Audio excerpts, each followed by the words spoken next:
Hi, this is Geoff Epstein, beginning the episode 3 of this series on what's ahead for Framingham. And we've talked about difficult conversations in the first episode and how to manage those when you have difficult situations. The second episode was about campaign finance and mailers, political activities, and the state of the schools. And one of the things that was discussed there was the narratives that are coming across from the mayor's office about the schools being in great shape when they're not. Well, there's further areas that one has to look at which are kind of consistent with that in this narrative of like everything's just great in Framingham.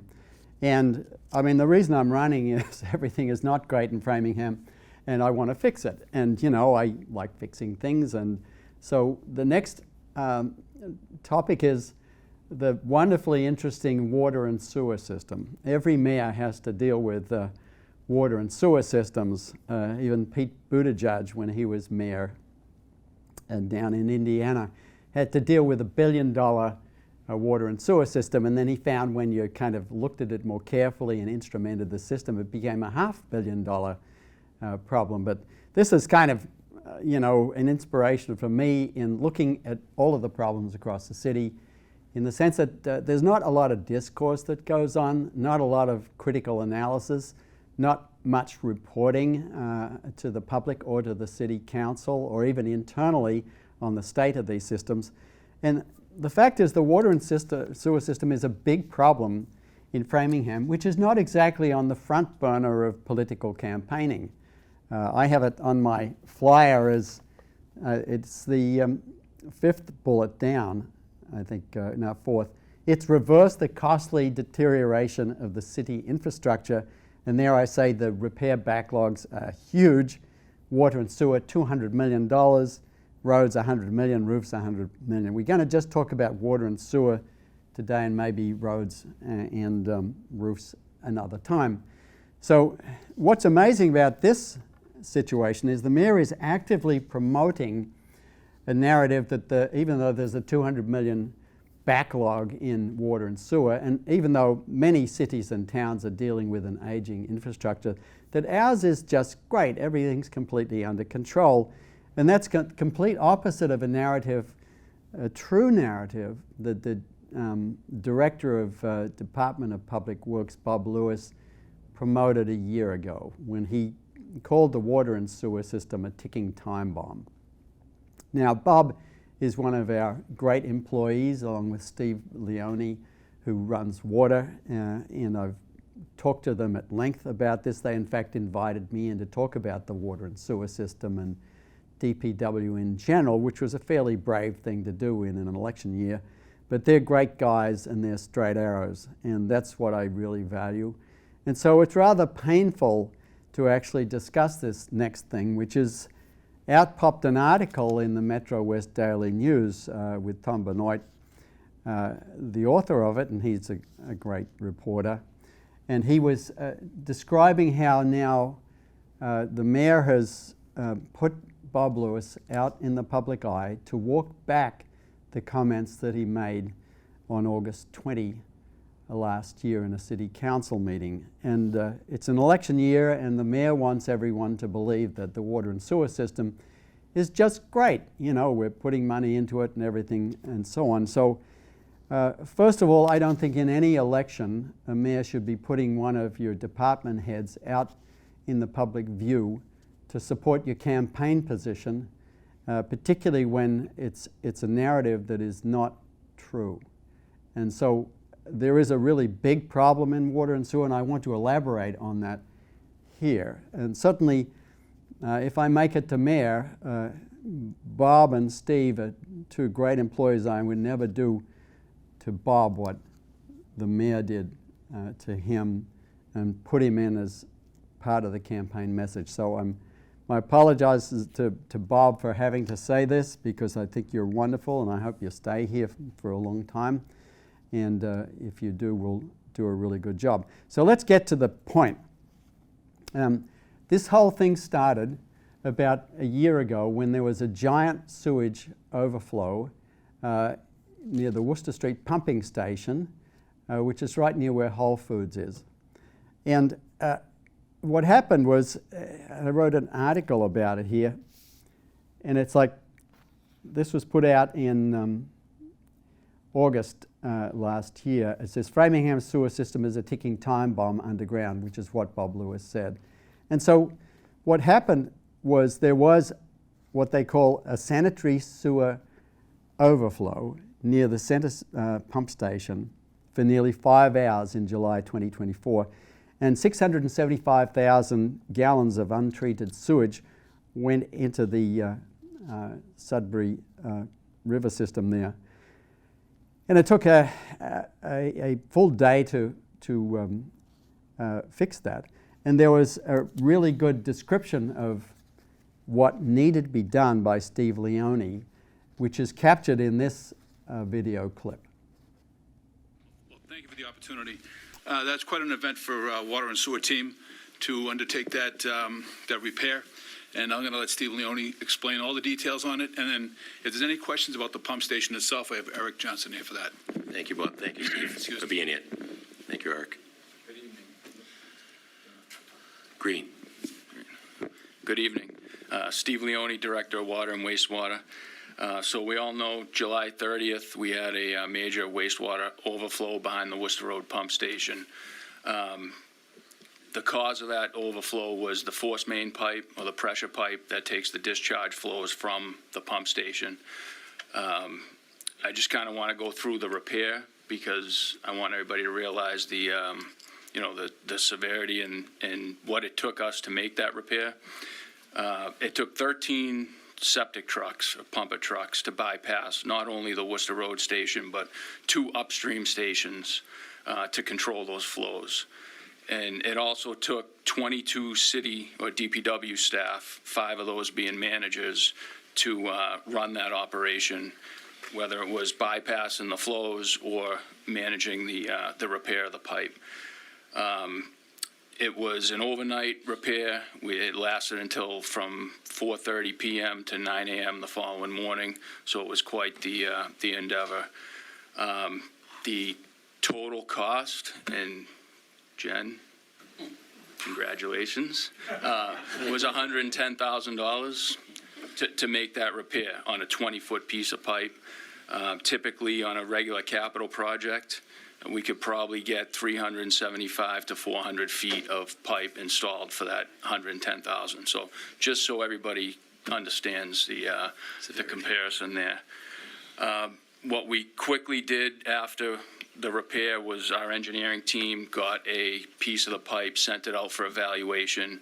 We were able to expedite that, and it was what we thought. The soil conditions caused corrosion. There was low pH levels in the soil because of the groundwater, and it caused corrosion that if you were to look at the pipe, you would not notice it.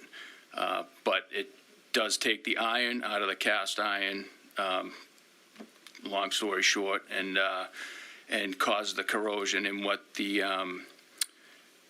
people performing the analysis said to us was that they see this a lot with that material pipe, that size pipe, and in those exact conditions, soil conditions, and it always happens on the bottom of the pipe, and it's a longitudinal crack. So we're confident that we know what caused the break and why it happened. We're looking at, we all know there's a contractor working at the Worcester Road pump station. Currently, that station is in dire need of rehabilitation. This has delayed that project a little bit until we can solve this issue. So Eric's group has been working with the contractor and the consultant to work on getting a plan for a bypass setup, an above-ground bypass that would bypass the wetland area or the marshy area where we think is causing the corrosion on the pipe to over to Main Street. So that would allow the pump station project to resume, and it would also allow us to look at the existing pipe in the ground and possibly put a cured in place pipe liner into that pipe so we can avoid this in the future. Subsequently, we are in the middle of a design, or the design just started with FY25 funding to replace that force main pipe. But, you know, we're looking at a few years out. We're probably looking at it being a higher priority for our FY26 capital, but we do still need to complete the design for that project. Thank you, and thank you for that thorough update. So now you can see the scale of what went on. We paid a lot more for that 20 feet of sewage pipe than one normally would. It took a huge effort to deal with that. There was pollution of an environmentally fragile area. I mean, other cities and towns had to be notified that this happened. So suddenly a pipe that was sitting in wetlands corroded and got a linear crack along its length, and then leaked a lot of sewage into the ecosystem there. So that is a really serious problem. And so Bob and his department and Steve worked on this and fixed it. And the question was, what was the context for that? And then why later in that meeting did Bob come on and talk about the ticking time bomb? And I'll put that clip in right now, and you can see what Bob Lewis said about the sewer system in general in Framingham. I assure you that this team is very well prepared for these emergencies. My predecessors had set that all up. We have the proper tools in place to deal with this. But I tried to be subtle and say that it caused us to go back to the table to reevaluate some of our priorities. What I'd like to say, you have a ticking time bomb underground. Well, that was my point. And that might be, I'm not a person to overreact, and I don't want to communicate that it's overreaction, but it is. It's an aging infrastructure that could go anytime. Money to fix. I could tell you that this pipe at this location needs to be fixed, and then something else could break on the other side of town. That's just the way it is. And to be proactive in this community, you're going to have a lot of where there's probably 25, 30 years worth of a steady diet of design construction money that would have to happen in order to get this city in a proactive state. So those are the two video clips. So I was very interested in this and talked to Bob about it, and he sent me images which are essentially maps of the water and sewer system, which I'll show later on to show you the scale of the problem.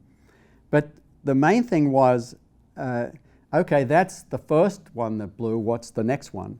And so Bob sent me this image, which now you can see it is of the Gate Street pipe and pumping station, which is right now down near the Greenan 990 Country Club Lane, that area. It's further outbound from the Worcester Road one opposite Whole Foods.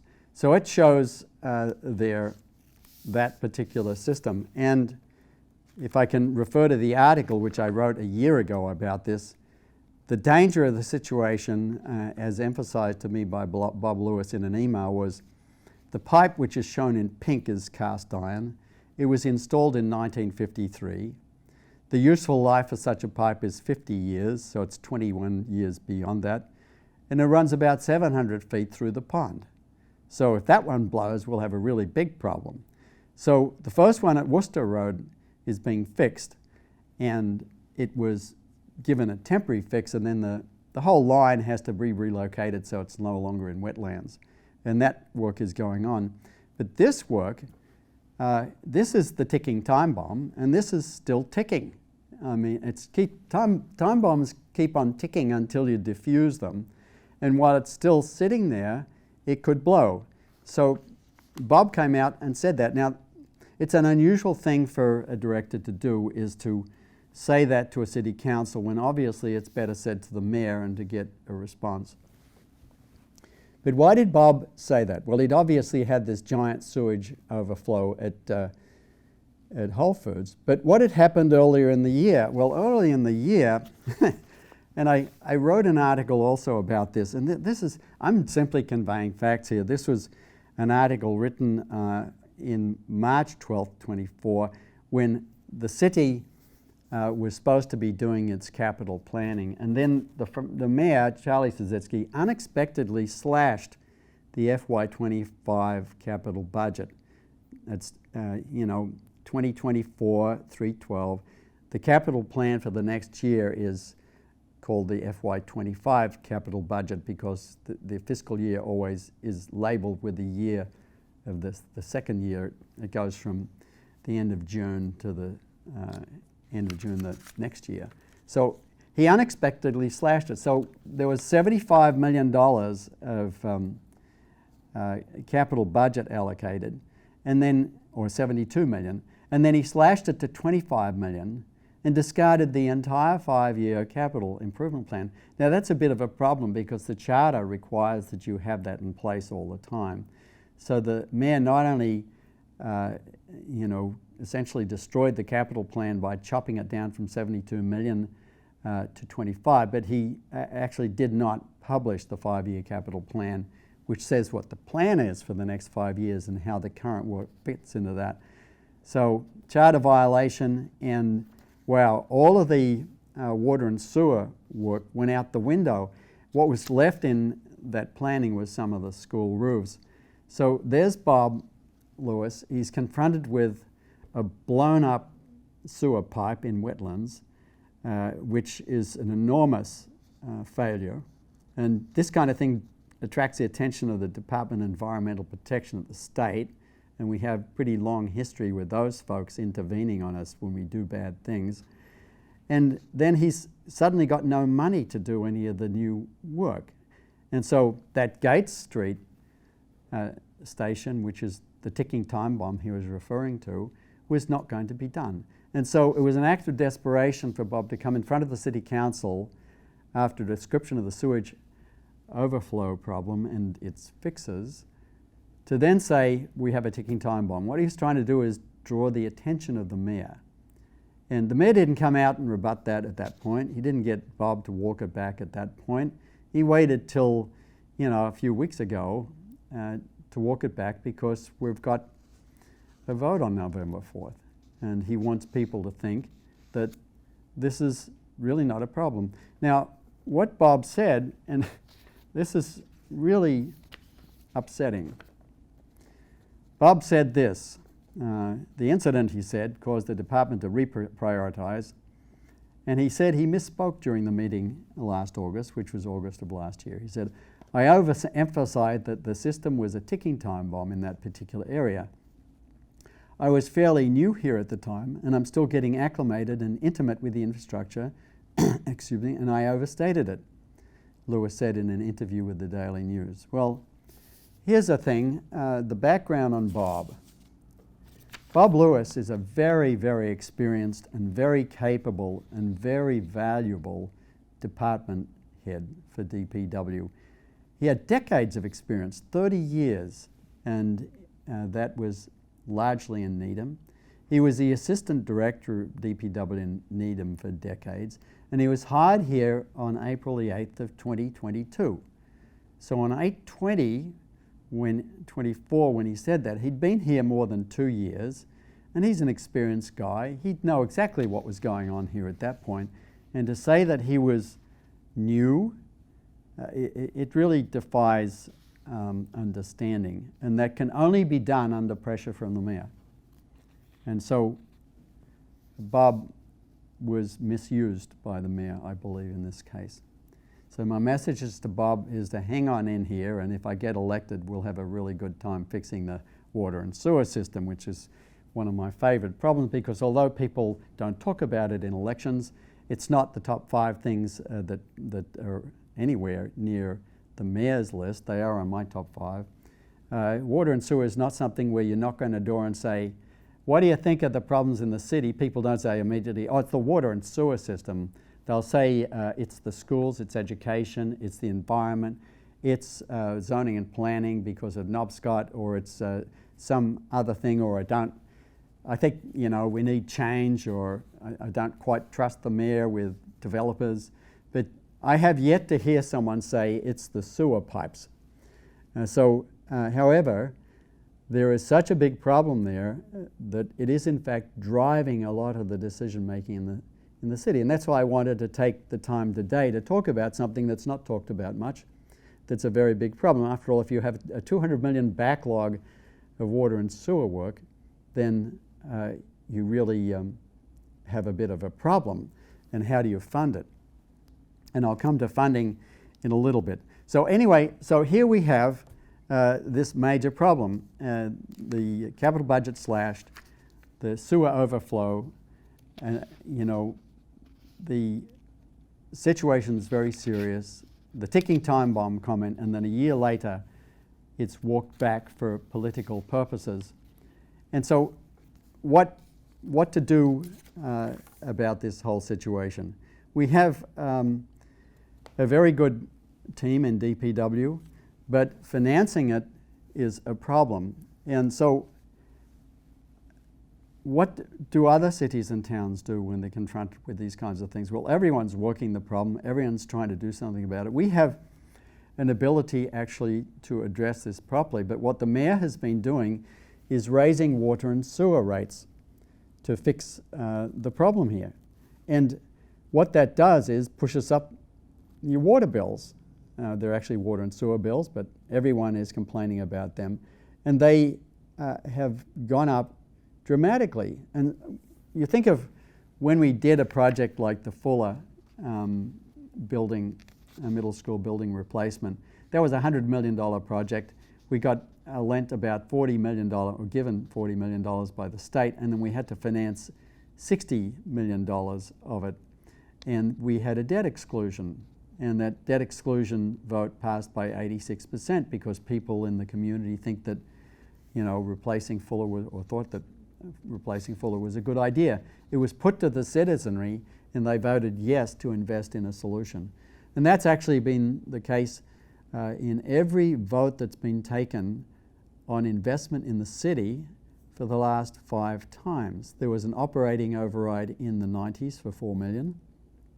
There was a debt exclusion for the high school renovation in the early 2000s. There was a $7 million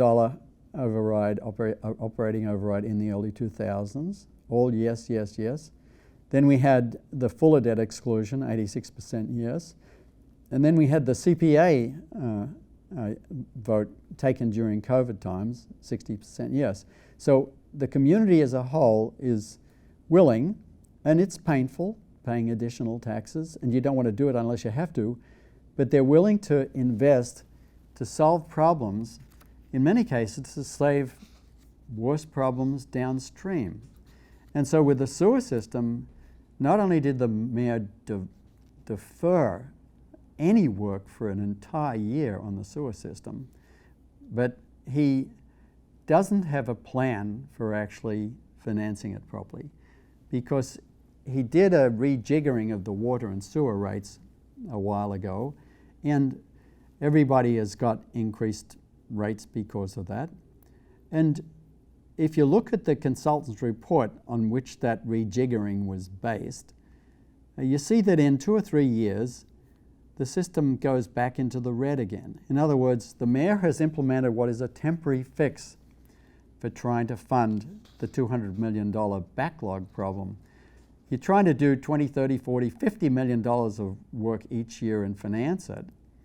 And, if you finance it with 20-year bonds, that's another $2.5 million a year of debt service, each $50 million you add. So that's the level of work that needs to be done. And so you've got to find another $2.5 million every year for the next 4 years if you're going to retire that entire backlog. Well, the mayor raised these rates and gave everyone higher water bills to solve the problem for a couple of years. And then you can expect if Sisitsky's re-elected, you're going to get a big water bill increase in a couple of years, because it's there in black and white in the consultant's report. You can see they've got a curve that shows how it goes into the red on page 7 of their report. If you go into the website and look at the water and sewer department, you see a consultant's report.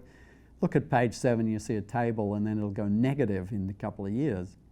Now that's really, there's two things here. One is the mayor is not telling you about the full scale of the problem, and he's also not telling you that financing it is going to be a big problem again for every homeowner in the city in a couple of years. And so the question is, what other ways are there to deal with this? Well, I always take other cities as examples. Like, look at a lot of other cities like Somerville, where Curtatone was a great mayor for 20 years. And you know, I lived in Brookline and Newton, and I watch what they're doing there. And you know, Arlington's another city to look at. They're great on environmental action. And Watertown's another city because they made all commercial buildings have solar on them. And then they forced the building owners to do that, and the building owners were forced to make money off their solar systems, which they all did.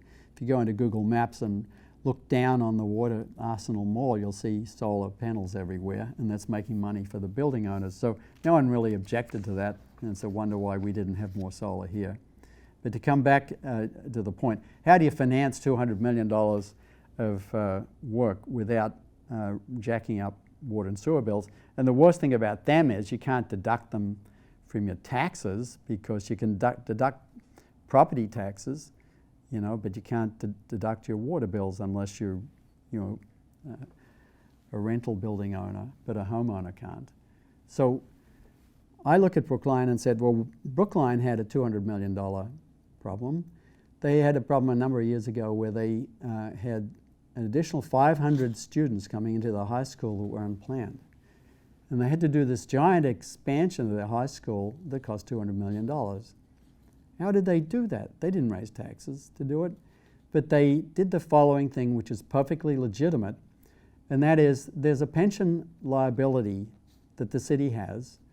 We pay pensions to people and pay their health care when they retire. And there's a certain liability for that, and that is you have to come up with money to pay those things off. And the state requires fiscal prudence here, and they said, okay, that liability, whatever it is a couple of $100 million. You have to pay it down by 2030. And so people did that, but then it was a bit hard for cities and towns. So about 10 or 15 years ago, the state allowed cities and towns to move that payoff date to 2040. And it doesn't affect any of the people on pensions or people with health insurance. It's just making sure that ultimately you really have that liability covered. It's like taking a 20-year mortgage and turning it into a 30-year mortgage to make it easier on your wallet, but you pay it off in the end. So Brookline did that. If we did that, we have a pension liability. It's being paid down by 2030 at the rate of about $20 million a year. That's part of the annual budget. If we moved that out to 2040, we'd release about $10 million a year to finance other things.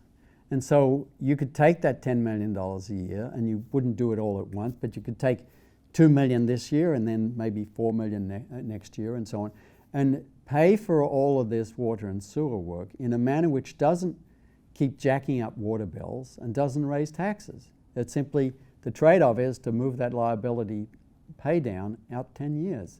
There's nothing that's bad about that, and yet not mentioned at all by the mayor. I think that's the way to finance the system, and I think this is another example of poor fiscal management. Not only that, but not telling people what the real problem is, saying everything's just great in Framingham and I'm optimistic about the future. Well, I'm not optimistic about the future if Charlie gets re-elected. I am optimistic about the future if I get elected, because we can do that and we can give Bob and Steve the money they need to properly maintain the system and get ahead of the problem in a really great way that will keep us pretty much permanently in a very good situation in control of this that a lot of other cities and towns can't do. So I think that's a very important thing. So what I'd like to do is end here with a couple of images. We've already seen that image of the Gate Street ticking time bomb, but there are other ticking time bombs all over the place, which Bob was worried about. And so what I want to do here is show the first graphic, which is the water graphic. The water, this is a map that Bob Lewis sent me two maps, one of the water system and the other of the sewer system. So if you put up the water system graphic, then you'll see everything in red is what needs to be replaced. Those pipes in red are all past their useful life. And you can see that there's a very large amount of red in that system. So it's not just the sewer system, it's the water system. Every now and then you'll see something about, oh, a water main broke and this and that and the other. So that's what that is. And then I'll show you the second graphic, which is the water and sewer system. The water map was the first one. And now I'll show you the second one, which is the sewer system. And that shows you in red all of the sewer pipes which are past their life. Now, both of these graphics, and one doesn't have to look at the details of this, you can see the amount of red in all of those. That's why we have a $200 million backlog. That's why we have ticking time bombs. And it's just as bad if there's, I mean, obviously sewage spills are terrible and they're environmental disasters as well, but if we had a major water main break, you'd also be out of water for a while. So I prefer to have a water break, obviously, than a sewer break. But that's why Bob and his staff are looking at this system. They're responsible professionals. They need that level of investment of the order of $50 million a year for year after year after year. And Bob said, you know, it's going to go on for a long time. Well, it probably will go on beyond the 4, but we can get into a situation where the sewage spills are not a problem. And I'll tell you the background to this, and it's pretty amazing because we have some of the principals still running the government here. The mayor, Charlie Sisitsky, obviously in charge of the city, and we have George King, who's chair of finance in the City Council Finance Subcommittee, both in critically important positions. Well, way back in about 1998, Sisitsky came onto the select board. In 1999, George King came onto town manager. He used to be city clerk, but it was an amazing appointment actually because he had no experience managing towns at all, but he managed to get appointed town manager. He was town manager for 6 years from 1999 to 2005, and during that time Charlie was on the select board. And during that time they deliberately, the city as a town as a whole, did not do sufficient maintenance on the water and sewer system. And then, I think it's 2006, we had something like 50 sewage overflows in 1 year. That triggered intervention by the State Department of Environmental Protection. And in 2007, they issued an order that forced Framingham to do $250 million of repairs to the water and sewer system, and particularly the sewer system. And to this day, George King, although he wasn't there when that was issued, he and Charlie were two of the principal decision makers in the run-up to that, where not only was there underinvestment in the capital infrastructure of the city, but they deliberately introduced a new rule, which was that the debt service on all capital bonding and so on would be no more than 5% of the annual budget of the city. And it's like, this is pretty amazing because nobody else that I know of has such a stricture on their investment in anything in their city or town. And there's nothing about 5% that is anywhere in state law. And if you look in this article, Framingham Mayor unexpectedly slashes FY25 capital budget, which is another one of my Framingham Observer articles. You look at other cities and towns and see what their dirt service is. Brookline, 10%. You know, ours is less than 5%. It was 7% at the point they brought the rule in 2000. It took them a couple of years to suppress investment in the capital and infrastructure to get it down to 5%. But we got an entire page. You can't see it, but here is an entire page of cities and towns who have debt service more than 5. I think it's 130 cities and towns when I looked last had debt service more than 5% of their annual budget.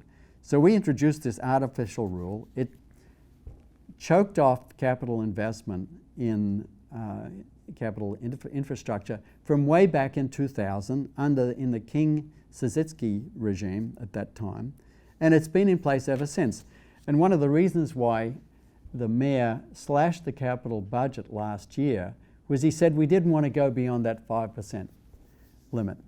And so he's got this artificial stricture that makes no sense at all governing what the investment is. So a number of things here to summarize. We have a very big infrastructure problem in water and sewer. We have very good people who are in the DPW. We have a mayor who is trying to tell you that there is not a problem, it's been fixed, I jiggered the water rates and we're all set. But that's not true. In a couple of years that will go south, and people will, if Sisitsky is in power for the next term, will give you a nice big water and sewer rate increase.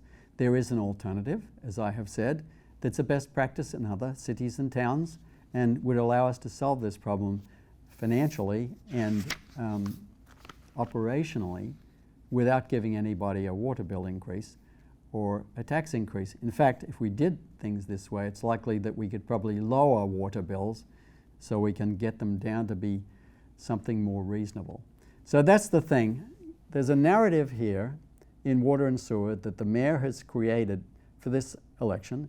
It's not a major campaign issue if you go to his website you won't see it, but he did think it was important enough to rebut my concern about it, my issue with it, and the scale of it being so big by misusing a city departmental director to try and promote a false narrative and to get re-elected. So that's the thing, there's this issue of trust has come back again. Not only is the mayor hiding the problem in the water and sewer system from you, and worse, using city employees to help him do that, under duress, I imagine, but he is just leading you astray. So he's not telling you what it is, and then you can't trust the mayor to tell you what the state of the water and sewer system, the same as the schools, it's the same problem. So I'm going to finish there. Next time we'll take a look at environmental matters, solar systems that we haven't done. We'll look at surrounding towns and cities and see what they have done, and we'll look at the lost revenue there.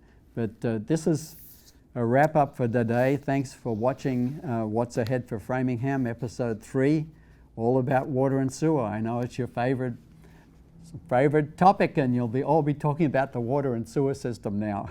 But actually, I love talking about this stuff. I'm a physicist and engineer, and we can get this part right. I know and love education as well. So I've got a lot of interesting areas that if you let me loose on the city as mayor, then we'll see constant improvement in everything. And I will tell you exactly what's happening and give the community the full picture of what we need to do to solve these problems. And wouldn't it be refreshing to actually know what's going on in the city? And I've dedicated my life to truth in science and physics, in teaching kids, and in being on school committees in two cities for 10 years, and writing about it extensively in the Framingham Observer Substack. So this is what I do. I kind of fix problems, and also I work with people really well. And we should salute the people in the city who've been interested and able and brave enough to talk to me. And Bob Lewis and Steve Leone and DPW are two, and they're great guys. I also went and talked to the city clerk, Lisa Ferguson, who told me a lot about the city works. She's terrific. Her department's great. I talked to Randy Aylesworth in Senior Services. He's great. And if I get to be mayor, we'll do a complete review of Senior Services and make sure that we can improve it in the direction that Randy wants. So this is what we're for, constant improvement. Thanks for watching. This is Geoff Epstein, your host, signing off.